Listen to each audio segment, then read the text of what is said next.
Merhaba arkadaşlar, örgü kanalıma hoş geldiniz. Minik kız bebeklerimiz için hem kolay hem de güzel tığ işi askılı bir elbise yaptım. Bugün bu elbisenin anlatımını sizlerle paylaşmak istiyorum. Elbisenin örgüsü çok kolay. Bakın arkadaşlar. Model olarak hem çok güzel hem de çok kolay bir elbise. Bakın şöyle bakalım. Yakasını bu şekilde yaptım. Askılı yaptım. Askı ucuna düğme diktim. Diktiğim düğmeleri yakada yaptığım düğme iliğiyle birleştiriyorum. Bakın şu şekilde askılar yaptım.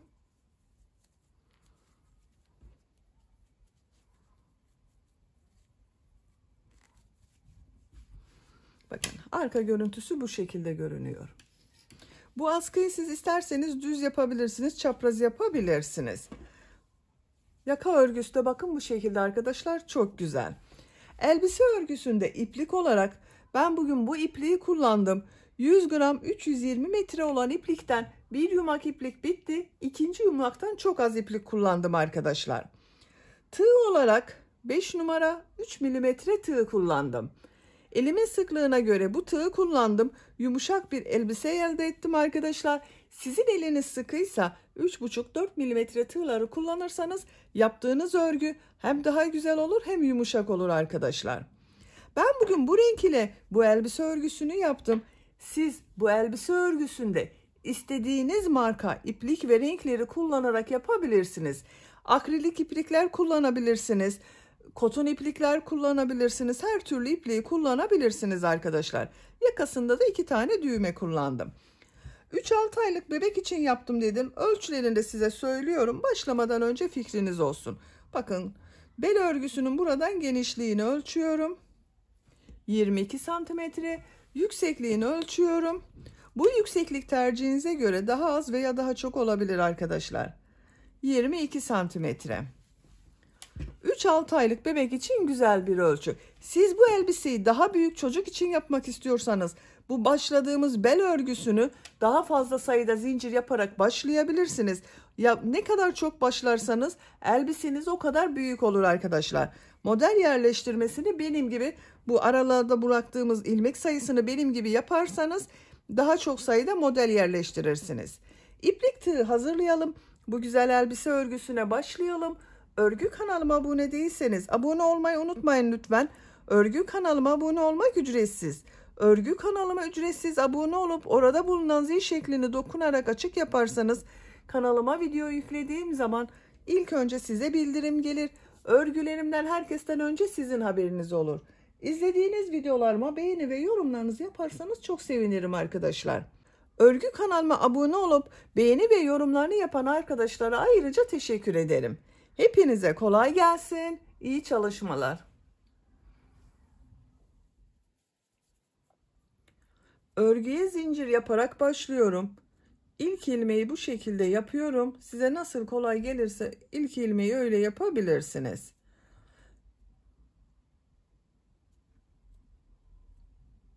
Çok sıkı zincirler yapmıyorum arkadaşlar. 88 zincir yapalım. 88 zinciri yaptım. Bakın çok sıkı zincirler yapmadım arkadaşlar. 88 zincirin kaç santimetre olduğunu ölçüyorum.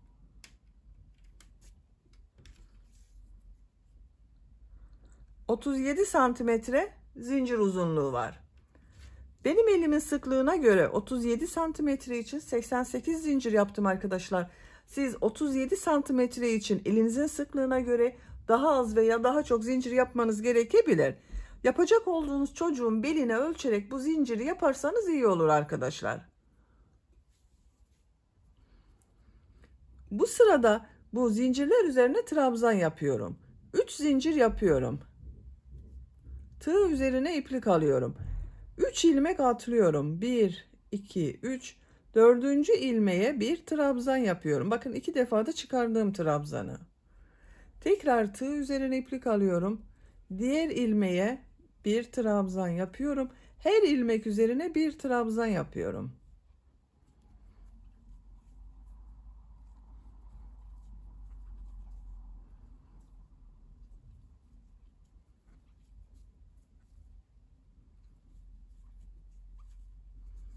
Bakın bu şekilde görünüyor arkadaşlar. Sıra sonuna kadar trabzanları yapalım. Zincirler üzerine trabzanları yaptım. Bakın bu şekilde bir sıra trabzan elde ettim arkadaşlar. Bu bir sıra üzerinde 88 trabzan var. Bu 3 ilmek atladığımla birlikte 88 trabzan var. Şimdi bunu birleştiriyorum. Bakın şu şekilde düzgün gelmesine dikkat ediyorum. Burada 3 ilmek atlayarak yaptım. Bakın bu ilmeğe tığ takıyorum. İplik aldım. İçinden çektim. Görüntüsü bu şekilde oldu. 2 zincir yapıyorum. Tığ üzerine iplik alıyorum. Bu sırada bu yaptığım trabzanları bir düz bir ters boşluktan alarak trabzan yapıyorum.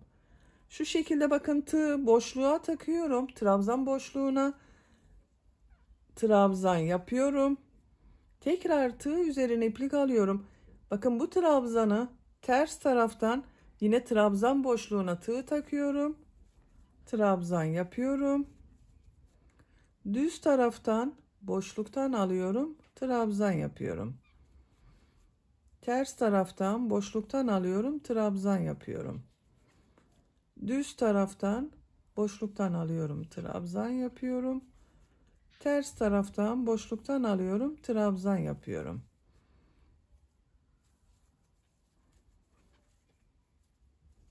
Bakın bu şekilde bir düz bir ters boşluktan alarak yaptığımız için görüntüsü böyle oluyor arkadaşlar. Burayı da birleştirelim. Bakın şu 3 ilmek atlayarak yaptığım bu ilmeğe tığ takıyorum. İplik aldım. İçinden çekiyorum. Bakın burayı birleştirdim. İlmek alıyorum. Sıkı çekiyorum bakın burayı. Sıra sonuna kadar bir düz bir ters boşluktan alıp trabzan yapalım. Sıra sonuna kadar trabzanları bir düz bir ters boşluktan aldım, trabzan yaptım. Son trabzanı bakın düz taraftan boşluktan aldım, trabzan yaptım. Bu yaptığım trabzanı burada yaptığım 2 zincir var. Bu ilmek ile ilmek kaydırma yaparak birleştiriyorum. Bakın bu 2 zincirde ters tarafta görünen trabzan oldu. Bakın arkadaşlar görüntüsü böyle. 3. sıradayız. Bu sırada bu yaptığım trabzanları nasıl görüyorsam o yönde boşluktan alıyorum, trabzan yapıyorum. 2 zincir yapıyorum. Tığ üzerine iplik alıyorum. Düz görüyorum. Düz taraftan boşluktan alıyorum, trabzan yapıyorum. Bakın ters tarafta görüyorum. Ters taraftan boşluktan alıyorum, trabzan yapıyorum. Düz tarafta görüyorum. Düz taraftan boşluktan alıyorum, trabzan yapıyorum. Ters tarafta görüyorum. Ters taraftan boşluktan alıyorum, trabzan yapıyorum.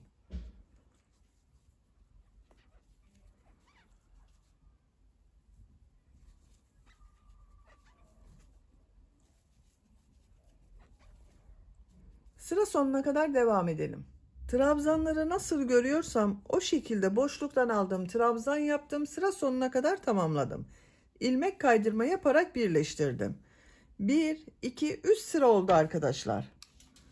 3 sıranın kaç santimetre olduğunu ölçüyorum. 2 santimetre genişlik var.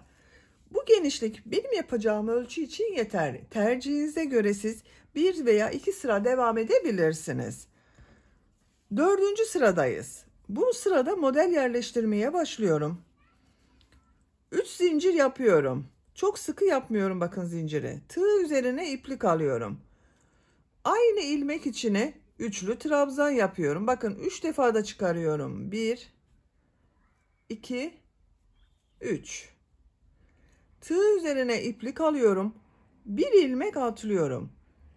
İkinci ilmeğe 2 üçlü trabzan, 2 zincir, 2 üçlü trabzan yapıyorum.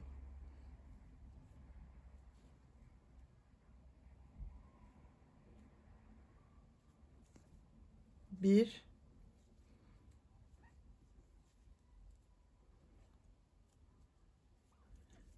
iki. 2 zincir yapıyorum. 2 üçlü trabzan daha yapıyorum aynı ilmek içine.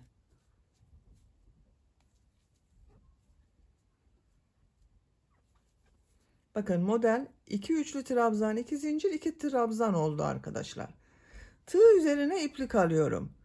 2 ilmek atlıyorum.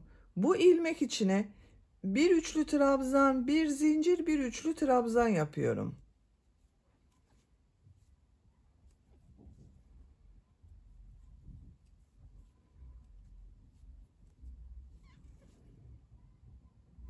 Tığ üzerine iplik alıyorum. Bir ilmek atlıyorum. İkinci ilmeğe 2 üçlü trabzan, 2 zincir, 2 üçlü trabzan yapıyorum.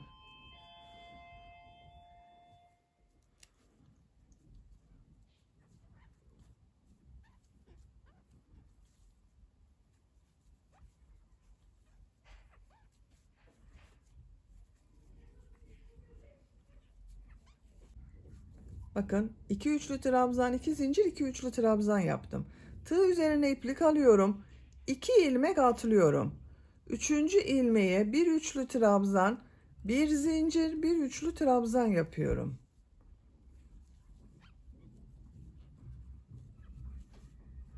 Tığ üzerine iplik alıyorum. Bir ilmek atlıyorum.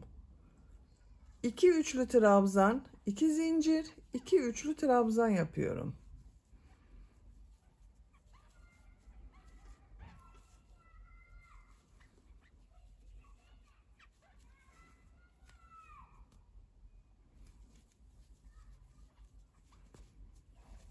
Tığ üzerine iplik alıyorum. 2 ilmek atlıyorum. Bir üçlü trabzan, bir zincir, bir üçlü trabzan yapıyorum. Bakın arkadaşlar, model bu kadar oluyor. Bir ilmeğe 2 üçlü trabzan, 2 zincir, 2 üçlü trabzan yapıyoruz. Arada 2 ilmek atlıyoruz. Bir üçlü trabzan, bir zincir, bir üçlü trabzan yapıyorum. Burada bir ilmek atlıyorum. 2 üçlü trabzan, 2 zincir, 2 üçlü trabzan yapıyorum. Bakın modellerden sonra 2 ilmek atladım. Bu bir trabzan, bir zincir, bir trabzandan sonra bir ilmek atladım.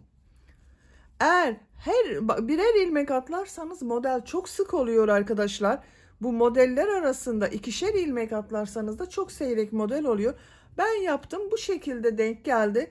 Siz tercihinize göre daha sık veya daha seyrek de yapabilirsiniz. Sıra sonuna kadar devam edelim. Sıra sonuna kadar modelleri yaptım. Son olarak bakın 2 üçlü trabzan, 2 zincir, 2 üçlü trabzan yaptım. Bu ilk yaptığım zincir vardı. Bu boşluğa tığ takıyorum, ilmek kaydırma yaparak sırayı birleştiriyorum. Bakın arkadaşlar, aralarda atlama yapmadım. Bir model yaptım. Bir yerde de bir üçlü trabzan, bir zincir, bir trabzan yaptım. Sıra sonuna kadar tamamladım. İkinci model sırasındayım. Bakın buradayım. 3 zincir yapıyorum. Tığ üzerine iplik alıyorum. Üçlü trabzan yapıyorum.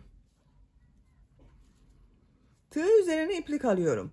Bu sırada bu modelleri 3 üçlü trabzan, 2 zincir, 3 üçlü trabzan yapıyorum. Bakın bu sırada 2 üçlü trabzan, 2 zincir, 2 üçlü trabzan yaptım. Bu sırada 3 üçlü trabzan, 2 zincir, 3 üçlü trabzan yapıyorum.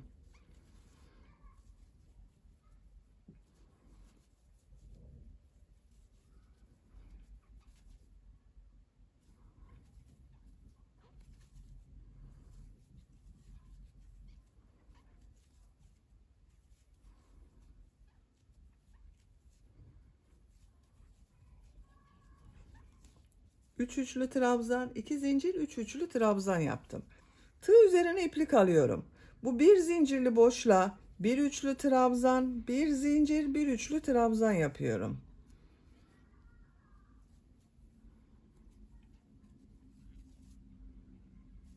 Tığ üzerine iplik alıyorum. Buraya 3 üçlü trabzan, 2 zincir, 3 üçlü trabzan yapıyorum.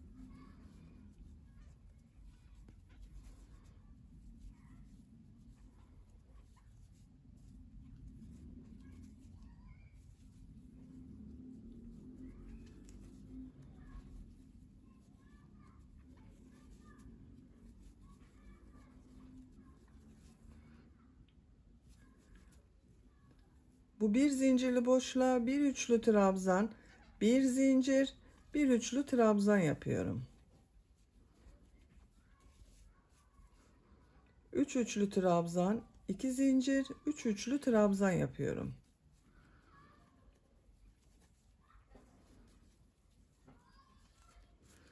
Bakın arkadaşlar, bu şekilde. Sıra sonuna kadar devam edelim. Modelleri sıra sonuna kadar yaptım. Son yaptığım modeli sıra başında yaptığım bu 3 zincir ile ilmek kaydırma yaparak birleştiriyorum. Bakın arkadaşlar. Modellerin görüntüsü böyle oldu. 3 üçlü trabzan, 2 zincir, 3 üçlü trabzan yaptım. 1 üçlü trabzan, 1 zincir, 1 üçlü trabzan yaptım. Örgü bu şekilde devam edecek artık. 3 zincir yapıyorum. 1 üçlü trabzan yapıyorum. Diğer model ortasına 3 üçlü trabzan, 2 zincir, 3 üçlü trabzan yapıyorum.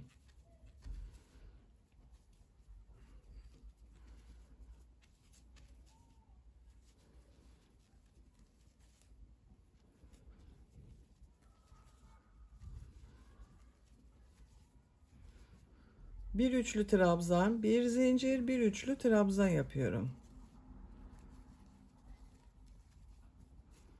Bakın. Örgü bu şekilde devam edecek. Yapacak olduğunuz çocuğun büyüklüğüne ve en önemlisi de tercihinize göre model sırasını istediğiniz kadar tekrarlayarak tamamlayalım. Etek örgüsünü 12 model sırası yaptım. 1, 2, 3, 4, 5, 6, 7, 8, 9, 10, 11, 12. 13. sıradayım. Ben burada bitiriyorum arkadaşlar yüksekliğini. Siz tercihinize göre devam edebilirsiniz arkadaşlar. 2-3 sıra devam edebilirsiniz. 13. sırada farklı bir model yapıyorum. Bakın ilmek kaydırma yaparak buraya birleştirdim. Bir sık iğne yapıyorum. Bir zincir yapıyorum. Tığ üzerine iplik alıyorum. Bu model ortasında 2 zincirli boşluğa bir trabzan yapıyorum. 2 zincir yapıyorum. Bu yaptığım trabzanın bakın şurada bir ilmek var. Bu ilmeği şu şekilde alıyorum. Sık iğne yapıyor gibi yaptım. Minik bir pıtırcık model yaptım. Tığ üzerine iplik alıyorum. Tekrar ikili trabzan yapıyorum bakın. 2 defa da çıkardım. 2 zincir yapıyorum. Pıtırcık model yapıyorum. Trabzan yapıyorum. 2 zincir yapıyorum. Pıtırcık model yapıyorum.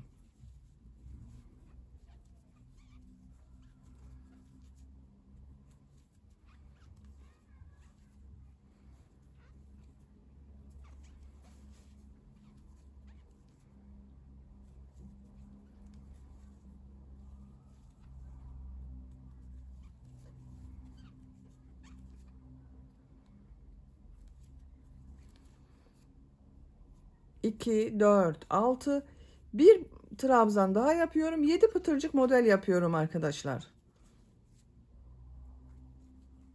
Bakın.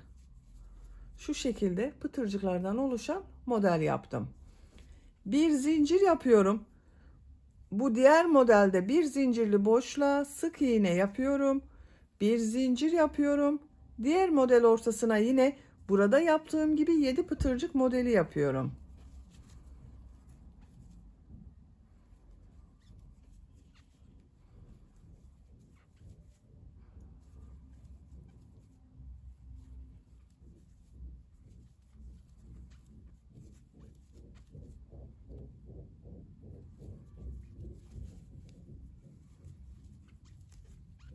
Hızlı yapıyorum arkadaşlar.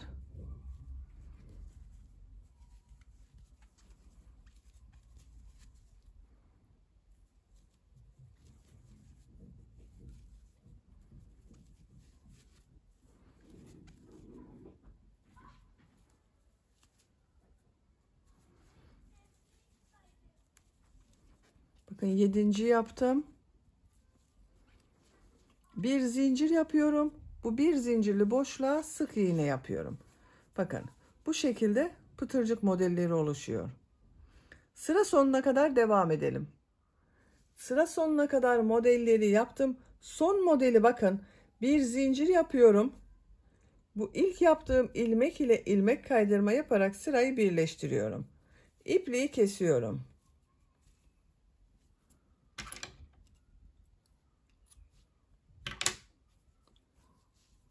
Bakın arkadaşlar. Son sırayı bitirdim. Etek bölümünü bitirdik. Bakın. Bu şekilde oldu. Çok güzel bir etek bölümü oldu. Şimdi yaka örgüsünü yapalım. Yaka örgüsünü yapmak için bakın şu şekilde bel örgüsünü yaptığımız bu birleştirdiğimiz yer var. Şu şekilde katlıyorum. Ön ortasını buluyorum. Bakın ön orta bura. Buraya bir işaret yapıyorum. Bakın ön ortayı işaretledik.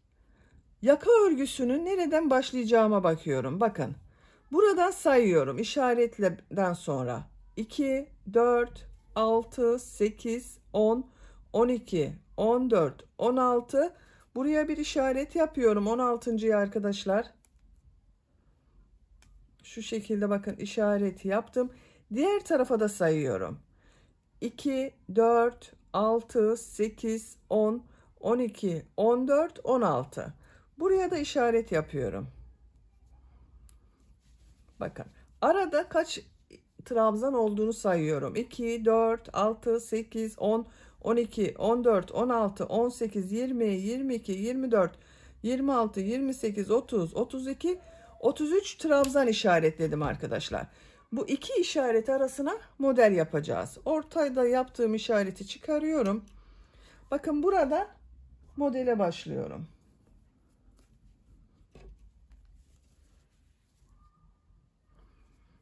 Buradan iplik bağlıyorum.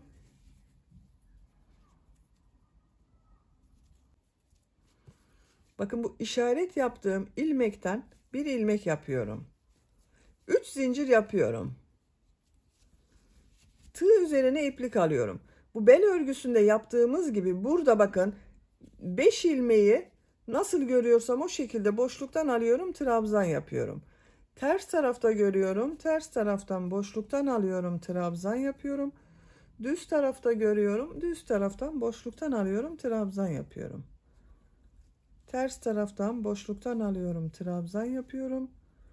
Düz taraftan boşluktan alıyorum, trabzan yapıyorum. Bakın. Bu ilk başta 3 zincir yaptığımda bir trabzan. 1, 2, 3, 4, 5. Bu şekilde devam edecek arkadaşlar burası. Şimdi model yerleştirmeye başlıyorum. Tığ üzerine iplik alıyorum. 2 ilmek atlıyorum. 3.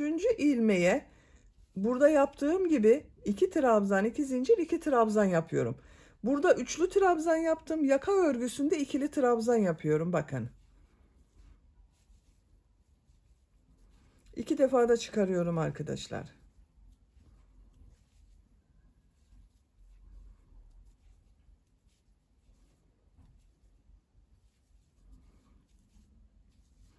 Tığ üzerine iplik alıyorum. 2 ilmek atlıyorum.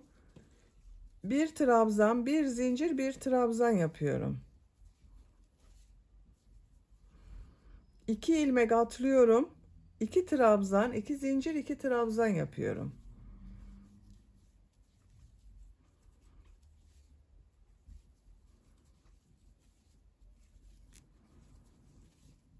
Bakın bu şekilde oluyor. 2 ilmek atlıyorum. Bir trabzan, bir zincir, bir trabzan yapıyorum. 2 ilmek atlıyorum. 2 trabzan, 2 zincir, 2 trabzan yapıyorum.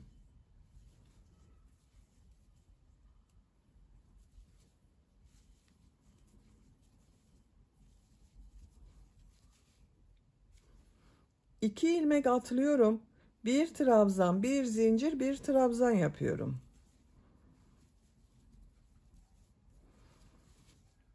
İki ilmek atlıyorum. 2 trabzan, 2 zincir, 2 trabzan yapıyorum.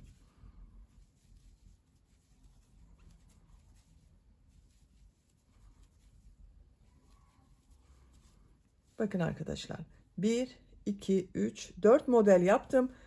İşaretten önce bakın bu mavi ile işaret yaptığım trabzanla birlikte 2, 4, 6, 7 trabzan var. Bu sıra başında yaptığım gibi boşluktan alarak trabzan yapacağız. 2 ilmek atlıyorum. Bu trabzanı bakın düz taraftan boşluktan alıyorum, trabzan yapıyorum. Ters taraftan boşluktan alıyorum, trabzan yapıyorum. Düz taraftan boşluktan alıyorum, trabzan yapıyorum. Ters taraftan boşluktan alıyorum, trabzan yapıyorum. Düz taraftan boşluktan alıyorum, trabzan yapıyorum. Bakın burada yine 1, 2, 3, 4, 5 trabzanı bir düz bir ters boşluktan aldım, trabzan yaptım. İlk sıra model kurulumunu yaptık arkadaşlar. Artık örgü bu model ile devam edecek. 3 zincir yapıyorum. Örgüyü çeviriyorum. Bakın bu trabzanı boşluktan alıyorum, trabzan yapıyorum. Bakın düz taraftan, ters taraftan boşluktan alıyorum, trabzan yapıyorum. Düz taraftan boşluktan alıyorum, trabzan yapıyorum. Bakın 5. olanı ters taraftan boşluktan aldım, trabzan yaptım. Tığ üzerine iplik alıyorum. Model ortasına 2 trabzan, 2 zincir, 2 trabzan yapıyorum.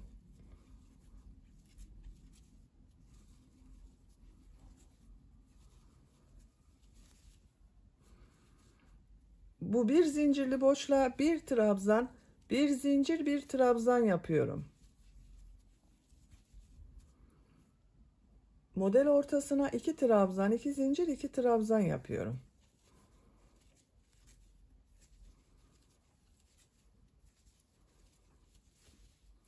Buraya kadar devam edelim. Buraya kadar modelleri yaptım. 4 model yaptım arkadaşlar yine. Bu bir düz bir ters boşluktan alarak yaptığım trabzanlardayım. Bakın bu ilk trabzanı ters taraftan boşluktan alıyorum, trabzan yapıyorum. Düz taraftan boşluktan alıyorum, trabzan yapıyorum. Ters taraftan boşluktan alıyorum, trabzan yapıyorum.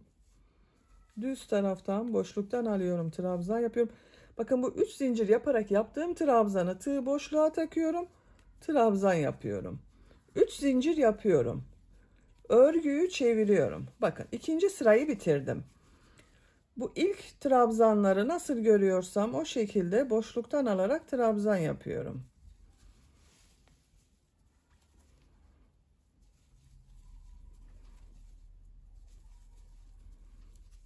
Model ortasına 2 trabzan, 2 zincir, 2 trabzan yapıyorum.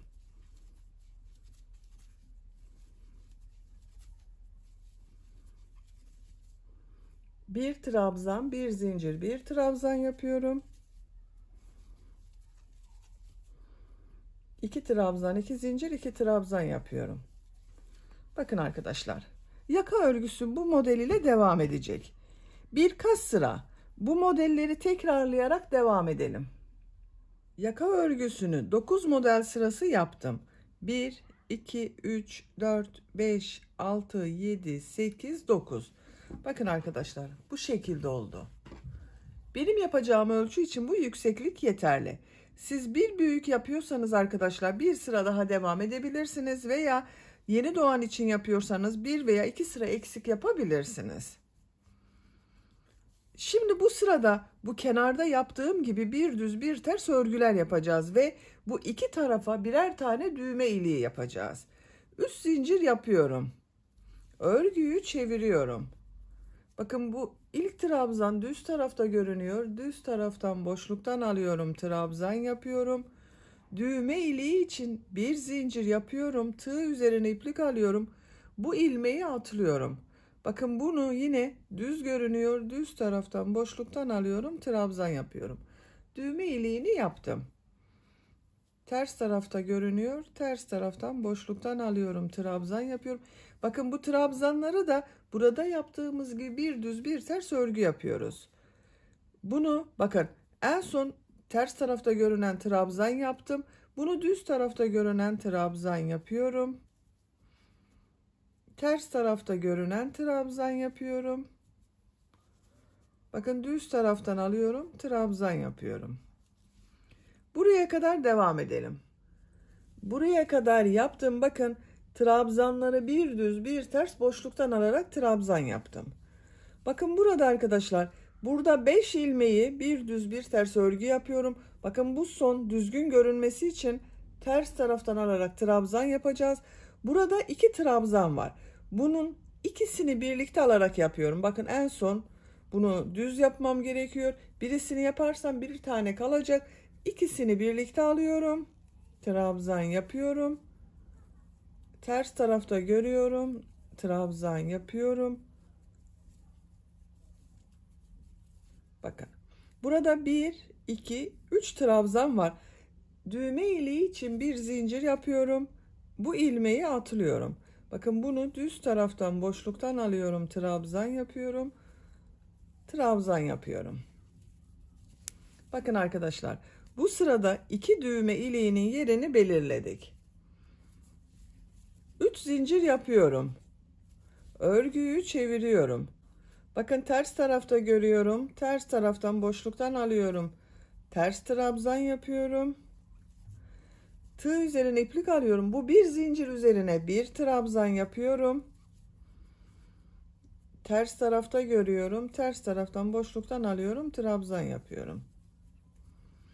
Diğerlerini nasıl görüyorsam o şekilde boşluktan alarak trabzan yapıyorum. Bakın. Buraya kadar devam edelim. Diğer düğme iliği yaptığım yere kadar bakın bir düz bir ters boşluktan aldım. Trabzan yaptım. Bu bir zincir üzerine bir trabzan yapıyorum. Ters tarafta görüyorum. Ters taraftan boşluktan alıyorum. Trabzan yapıyorum. Trabzan yapıyorum. Bakın arkadaşlar. Bakın düğme ilikleri daha belirgin oldu. İpliği kesiyorum. Yaka örgüsünü bitirdim. Bakın bu şekilde oldu arkadaşlar. Şimdi askıları yapalım. Arka bölümden askı yapacağız. Bu önde yaptığımız yaka ile düğme ile birleştireceğiz. Bakın arka ortayı işaretliyorum. Bakın bu birleştirme yaptığım ilmeğe işaret takıyorum. Burası arka orta. Bakın şu şekilde arkadaşlar.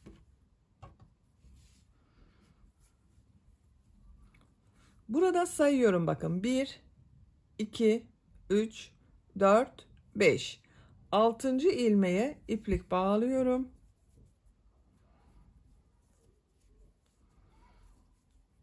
Bakın bu düz görünen trabzandan ilmek yapıyorum. 3 zincir yapıyorum. Tığ üzerine iplik alıyorum. Ters tarafta görüyorum. Ters taraftan boşluktan alıyorum. Trabzan yapıyorum. Düz tarafta görüyorum. Düz taraftan boşluktan alıyorum. Trabzan yapıyorum. Ters tarafta görüyorum. Ters taraftan boşluktan alıyorum. Trabzan yapıyorum. Bakın düz taraftan boşluktan aldım. Trabzan yaptım. 1, 2, 3, 4, 5 trabzan oldu. 3 zincir yapıyorum. Örgüyü çeviriyorum. Nasıl görüyorsam o şekilde boşluktan alarak trabzan yapıyorum.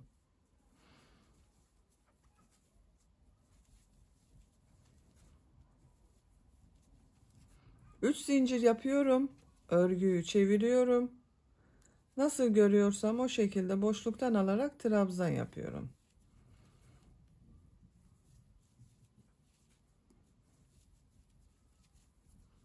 Üç zincir yapıyorum. Örgüyü çeviriyorum. Bu şekilde devam ediyoruz. Askının örgüsü bu 5 trabzan ile devam edecek arkadaşlar. Diğer askı örgüsünde başlayalım. 2 askının örgüsünü birlikte yaparız. İpliğin diğer ucunu çıkardım. Bakın buradan sayıyorum. 5 ilmek saydık. Buradan da sayıyorum arkadaşlar. 2, 4, 5. Bu 6. Bakın buraya askının bir ucu gelecek. Şöyle yapıyorum. 5 ilmekte askı için sayıyorum bakın. 2, 4, 5. İpliği bağlıyorum. Bakın ortadan sonra kaç ilmek olduğunu da sayalım arkadaşlar. 2, 4, 6, 8, 9 ilmek saydım. 10. ilmeğe askı başlıyorum. İlmek yapıyorum. 3 zincir yapıyorum. Ters tarafta görüyorum. Ters taraftan boşluktan alıyorum. Trabzan yapıyorum. Düz tarafta görüyorum. Düz taraftan boşluktan alıyorum. Trabzan yapıyorum.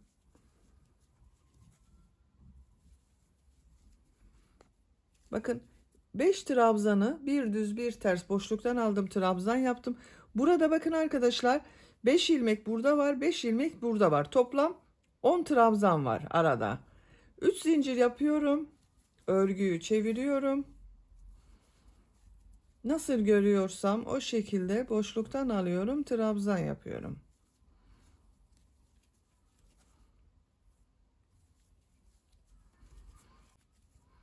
Üç zincir yapıyorum, örgüyü çeviriyorum, devam ediyorum. Bakın nasıl görüyorsam o şekilde trabzanlar. 2 askının örgüsünü yapacak olduğunuz çocuğun büyüklüğüne göre tamamlayalım. Bakın burada birleştireceğiz. 2 askı örgüsünü tamamladım. Bakın bu şekilde oldu arkadaşlar. Askı ucuna düğme diktim. Kaç sıra yaptığımı sayıyorum. 2, 4, 6, 8, 10, 12, 14, 16, 18, 20, 22, 24, 26, 28, 30, 32, 33 sıra oldu. Bu 33 sıra askının kaç santimetre olduğunu da ölçüyorum. Bu sıra sayısı elinizin sıklığına ve çocuğunuzun büyüklüğüne göre değişir arkadaşlar. Ölçüyorum. 28 santimetre yükseklik var. Bakın bu yaptığım düğmeleri elbiseye takıyorum. Burada düğme iliği yapmıştım. Bakın yaka bölümünde onlara takıyorum.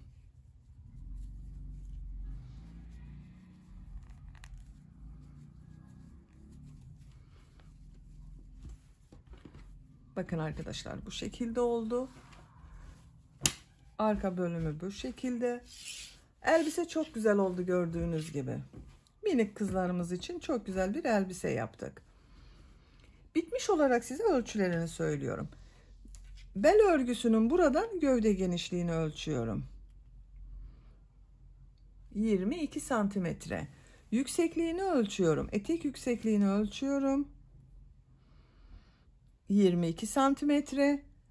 Yakayı ölçüyorum arkadaşlar. Yaka genişlik 14 santimetre. Yaka yüksekliğini ölçüyorum. 9 santimetre. Ben bugün 3-6 ay arası bir bebek ölçüsüne göre yaptım bu elbiseyi arkadaşlar. Bu yükseklikte ve bu büyüklükte oldu.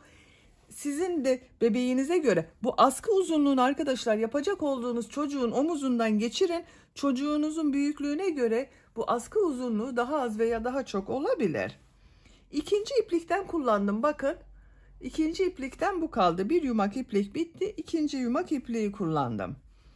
Beni dinlediğiniz ve izlediğiniz için hepinize çok teşekkür ederim. Örgü kanalıma abone değilseniz abone olmayı unutmayın lütfen. Örgü kanalıma abone olmak ücretsiz. Örgü kanalıma ücretsiz abone olup orada bulunan zil şeklini dokunarak açık yaparsanız kanalıma video yüklediğim zaman ilk önce size bildirim gelir. Örgülerimden herkesten önce sizin haberiniz olur. İzlediğiniz videolarıma beğeni ve yorumlarınızı yaparsanız çok sevinirim arkadaşlar. Sizlerle yeni örgülerde görüşmek dileğiyle. Hoşça kalın, sevgiyle kalın.